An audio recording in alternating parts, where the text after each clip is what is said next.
I am not in rock star attire, but if you get in rock star attire and do what I'm showing you, you will no longer keep screwing up Whole Lotta Love.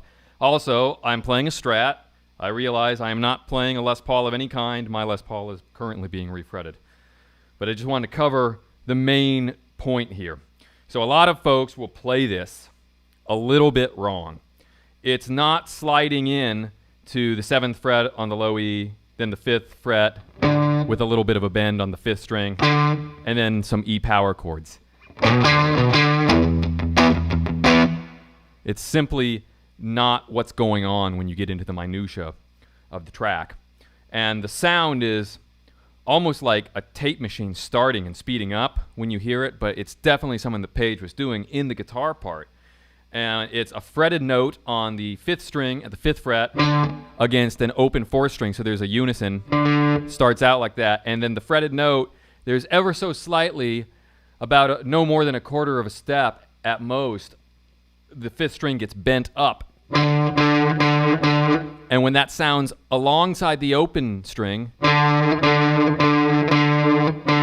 you get that warbly sound. So that's huge. That goes on through the whole thing.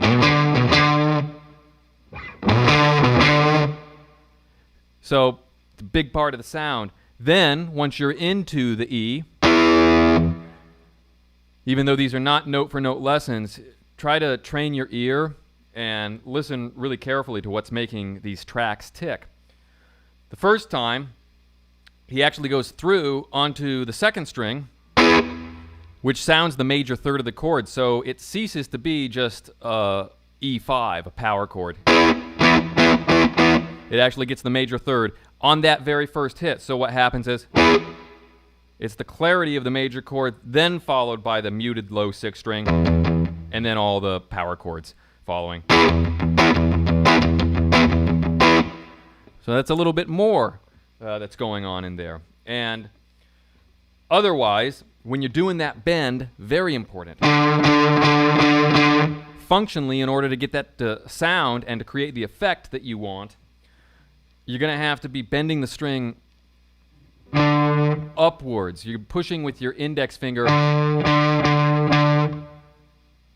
up towards the low E string. If you move downward towards the center of the neck, it'll never happen because you'll immediately mute.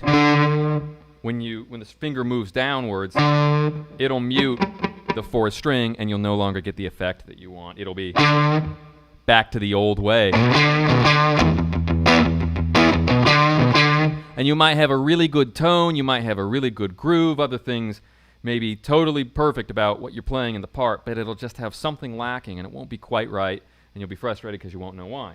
So, you got to push the string up, and that'll allow the 4th string to ring alongside it, and then you get that secret part. In the right hand, I'm doing a lot of downstrokes. So your right hand's got to be in really good shape, and you don't want to drag. That's the last thing you want to do. You got to be like right on the groove and right locked in with the drummer and bass player. And when I was a kid, I just sat around endlessly and played with all the great classic records. So that will absolutely help if you're not currently working with anyone else. Just play along with the records. So, like I said, I just broke my own rule. The first E hit goes to the 2nd string, and you slide in to the first note. So it's like this.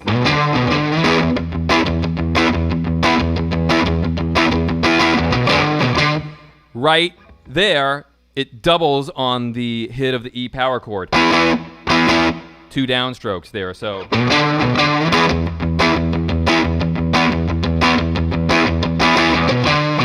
So before it goes into the second time, you double the. So again, it's all groove. There's a great groove on that record.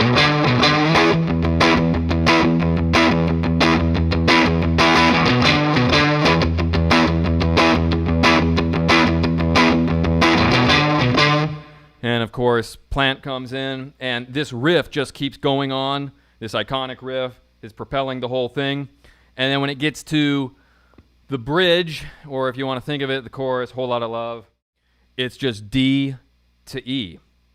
And so all that's going on there is move the shape back 2 frets, then up to the main E shape.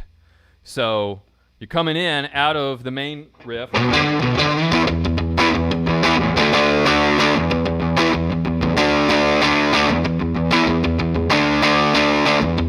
And you got to listen to where the placement is on the hits on those D power chords.